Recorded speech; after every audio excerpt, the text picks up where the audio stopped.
Bismillahirrahmanirrahim. Assalamualaikum warahmatullahi wabarakatuh. Alhamdulillahirrabbilalamin.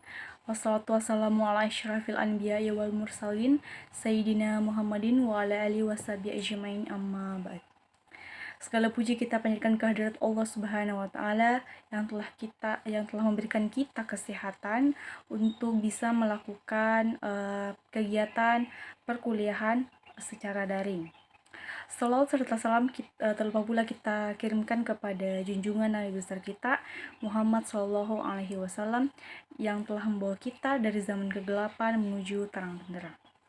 Saya atas nama Hasfira, di sini saya akan mempresentasikan penjelasan atau judul tentang otoritas jasa keuangan. Oke, langsung saja. Di sini yang telah diberikan oleh dosen ada 3 kategori. Yang pertama itu adalah pengawasan sistem keuangan. Pengawasan sistem keuangan di dalam otoritas jasa keuangan atau OJK. Nah, pengawasan sistem keuangan ini dibentuk dalam transaksi keuangan melalui vintage atau meliputi pembayaran, investasi, peminjam, uang, transfer, rencana keuangan, dan perbandingan produk keuangan. Saat ini terdapat 142 perusahaan yang bergerak di bidang vintage yang teridentifikasi beroperasi di Indonesia. Ada beberapa perusahaan vintage yang telah ada di Indonesia seiring dengan perkembangannya yang terus menggeliat hingga saat ini. Nah, tentu juga diimbangi dengan hadirnya regulasi atau pengawasan yang jelas terhadap berjalannya bisnis tersebut. Berdasarkan pasal 5 Undang-Undang Nomor 21 Tahun 2011 tentang Otoritas Jasa Keuangan atau OJK, yang menyatakan bahwa OJK berfungsi menyelenggarakan sistem pengaturan dan pengawasan yang terintegrasi terhadap keseluruhan kegiatan di dalam sektor jasa keuangan. Nah, di sini pasal 6 menyatakan bahwa OJK melaksanakan tugas pengaturan dan pengawasan terhadap kegiatan jasa keuangan di sektor perbankan, kegiatan jasa keuangan di sektor pasar modal, dan kegiatan jasa keuangan di sektor perasuransian, dana pensiun, lembaga pembiayaan, dan lembaga jasa keuangan lainnya. Nah, di sini ada kedua pasal yang melakukan pengaturan dan pengawasan terhadap tumbuh kembangnya vintage. Nah, vintage yang dimaksud di sini adalah bagian yang sangat penting di dalam industri keuangan atau IKB dan industri keuangan non-bank yang diawasi oleh otoritas jasa keuangan. Nah, pengaturan dan pengawasan ini menjadi sangat penting bagi keberlangsungan vintage yang ada di Indonesia. Nah, tujuan pengaturan dan pengawasan oleh otoritas jasa keuangan itu adalah untuk meminimalisir risiko tersebut dan menunjang pertumbuhan ekonomi yang berkelanjutan untuk bisa stabil. Nah, pengawasan terhadap vintage ini harus mendapatkan perlindungan hukum karena layanan keuangannya itu ditawarkan oleh vintage yang berbasis online. Sehingga setiap gerak-geriknya itu memerlukan pengawasan dari sebuah lembaga independen, yakni OJK. Nah, selain itu, rezim pengaturan merupakan adalah salah satu faktor penting untuk meningkatkan kepercayaan publik guna melindungi kepentingan umum di satu sisi, namun tetap memperhatikan ruang perkembangan bisnis bagi industri di sisi lain. Nah, untuk mekanisme pengawasan otoritas jasa keuangan tersendiri adalah berdasarkan POJK, dan pelaksanaan pengawasan saat ini itu terbagi menjadi 2 bagian. Yang pertama yaitu pengaturan pengawasan dalam POJK tentang layanan pinjam-meminjam uang berbasis teknologi informasi. Kemudian yang kedua, pelaksanaan pengawasan otoritas jasa keuangan terhadap financial teknologi saat ini. Tahap operasional usahanya itu memiliki ada 2 tipe. Yang pertama itu adalah self-assessment system, berupa pengajuan laporan oleh penyelenggara yang terdiri dari pengawasan terhadap keuangan dan kegiatan usaha, dan pengawasan terhadap pelaksanaan anggaran dasar yang dilaksanakan melalui laporan yang berkala. Kemudian yang kedua, Office Supervisory System, berupa pemeriksaan berkala dan insidental yang dilakukan oleh otoritas jasa keuangan. Nah, pelaksanaan pengawasan otoritas jasa keuangan ini terhadap fintech ini belum dapat berjalan dengan optimal karena pengawasannya ini baru dilaksanakan pada tahap pra-operasional usaha dikarenakan adanya hambatan regulasi dan infrastruktur pengawasan. Kemudian yang kedua itu adalah pengawasan mikroprudensial otoritas jasa keuangan. Nah, mengenai mikroprudensial di sini adalah pertama, pengaturan dan pengawasannya itu mengenai kelembagaan bank. Kedua, pengaturan dan pengawasan mengenai kesehatan bank. Kemudian yang ketiga itu adalah pengaturan dan pengawasan mengenai aspek kehati-hatian bank. Dan yang terakhir adalah pemeriksaan bank. Sedangkan untuk pengertian mikroprudensial ini adalah lebih mengarah ke pemeriksaan bank atau kepada perkembangan dalam individu lembaga keuangan dengan lebih menaruh perhatian pada problem individual lembaga keuangan dalam hal melindungi kepentingan para deposan.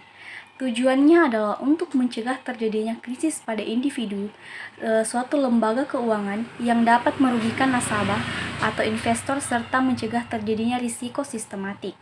Akibat hukum yang ditimbulkan dari kebijakan mikroprudensial ini adalah pengalihan fungsi pengawasan perbankan BI kepada OJK, maka perlu dilakukan harmonisasi dan sinkronisasi antara BI dan lembaga otoritas jasa keuangan.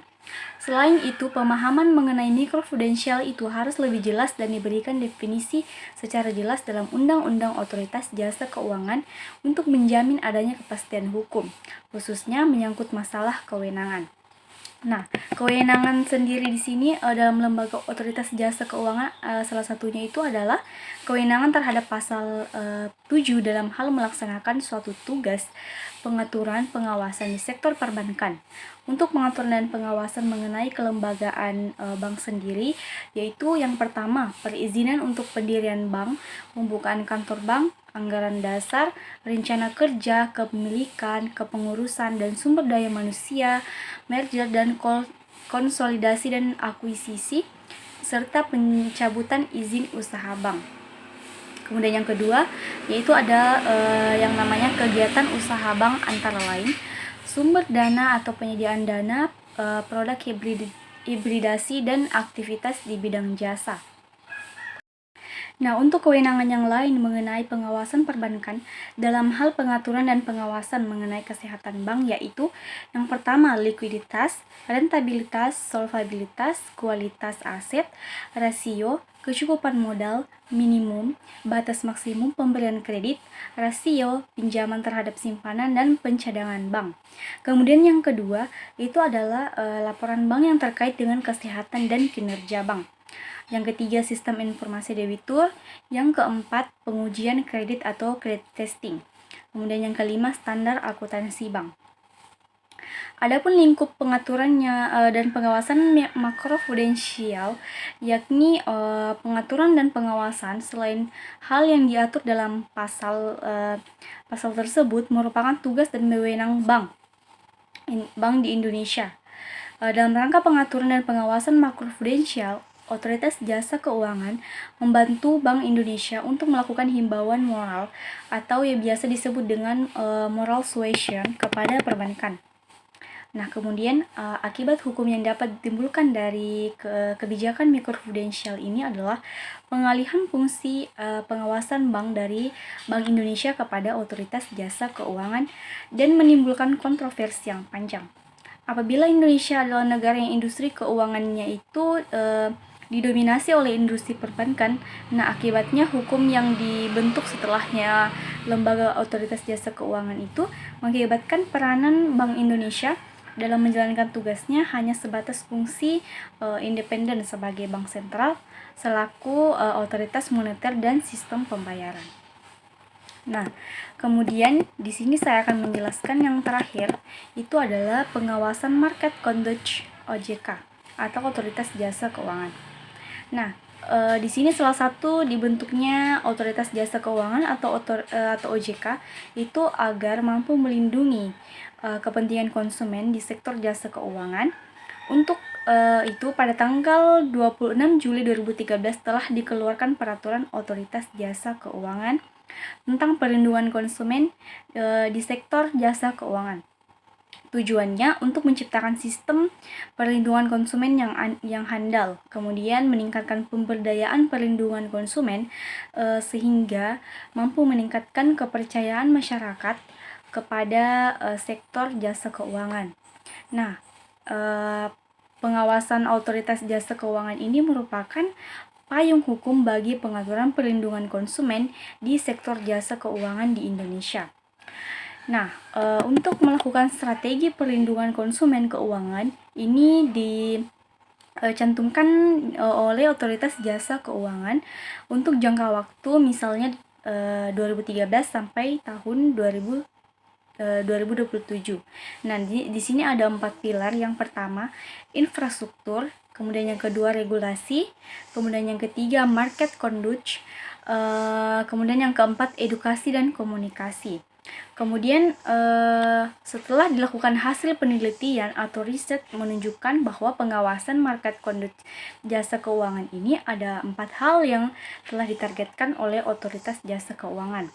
Nah, sebelum tercapainya semua yang telah ditargetkan. Kemudian kalaupun ada yang telah dicapai itu hanya pada pengawasan market conduct atau jasa keuangan di kantor OJK atau otoritas jasa keuangan pusat. Sedangkan di kantor otoritas jasa keuangan itu wilayahnya itu belum sepenuhnya. Kemudian tujuannya itu untuk menciptakan sistem perlindungan konsumen yang handal itu juga belum bisa tercapai. Nah, mungkin itu adalah penjelasan singkat dari saya mengenai otoritas jasa keuangan yang ada 3 tadi. Penjelasan 3 poin tadi. Yang pertama itu adalah pengawasan sistem keuangan dalam otoritas jasa keuangan atau OJK. Kemudian yang kedua, pengawasan mikroprudensial OJK. Kemudian yang ketiga itu adalah pengawasan market conduct otoritas jasa keuangan. Mungkin itu saja penjelasan dari saya. Kurang dan lebihnya mohon dimaafkan. Billahi taufiq wal hidayah. Wassalamualaikum warahmatullahi wabarakatuh.